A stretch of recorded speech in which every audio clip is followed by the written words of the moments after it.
North Hyderabad లో traffic కష్టాలకు check పెట్టేందుకు టీ సర్కార్ ప్రణాళికలు సిద్ధం చేసింది. ఇందులో భాగంగా ఇవాళ డబుల్ డెక్కర్ కారిడార్ పనులకు సీఎం రేవంత్ రెడ్డి శంకుస్థాపన చేయనున్నారు.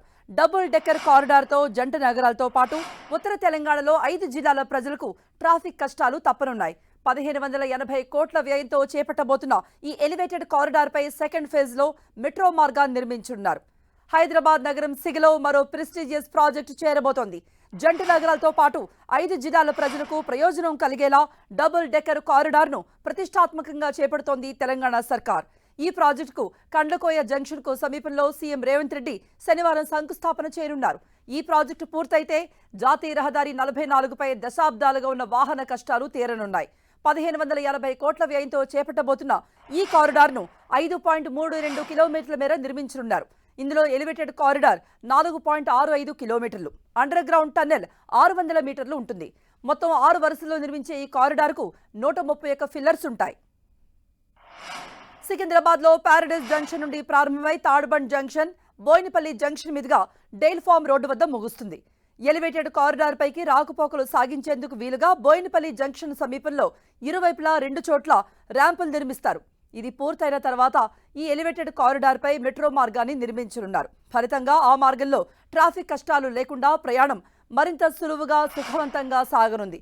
ఈ ప్రాజెక్టు కోసం మొత్తంగా 73.16 ఎకరాల భూమి అవసరం. ఇందులో రక్షణ శాఖ భూమి 55.85 ఎకరాలు ఉండగా ప్రైవేట్ ల్యాండ్ 8.41 ఎకరాలుగా ఉంది.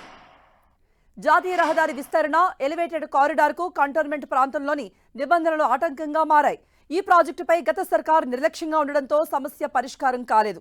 2019లో మల్కాజ్గిరి ఎంపీగా ఎన్నికైన తర్వాత రేవంత్ రెడ్డి ఈ విషయంపై ప్రత్యేక దృష్టి పెట్టారు. దీనికి తోడు పార్లమెంట్లో రక్షణ శాఖ స్టాండింగ్ కమిటీ సభ్యునిగా రేవంత్ ఉండటం కలిసొచ్చింది.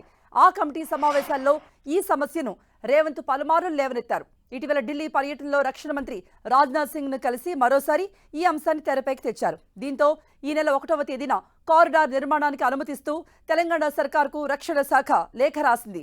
వెంటనే రంగంలో దిగిన తెలంగాణ ప్రభుత్వం ఎలివేటెడ్ కారిడార్ నిర్మాణానికి శ్రీకారం చుట్టింది. ఎలివేటెడ్ కారిడార్ నిర్మిస్తున్న ప్రాంతంలో రోజుకు సగటున 157,105 వాహనాలు తిరుగుతూ ఉంటే ఓఆర్ఆర్ జంక్షన్ సమీపంలో 72,687 వాహనాలు ప్రయాణిస్తున్నాయి. ఇరుకైన రహదారి కావటం, వాహనాల సంఖ్య పెరగడంతో ఆ ప్రాంతంలోని ప్రజలు నిత్యం ట్రాఫిక్తో నానా అవస్థలు పడుతున్నారు. తరచుగా రోడ్డు ప్రమాదాలు కూడా జరుగుతూ ఉన్నాయి.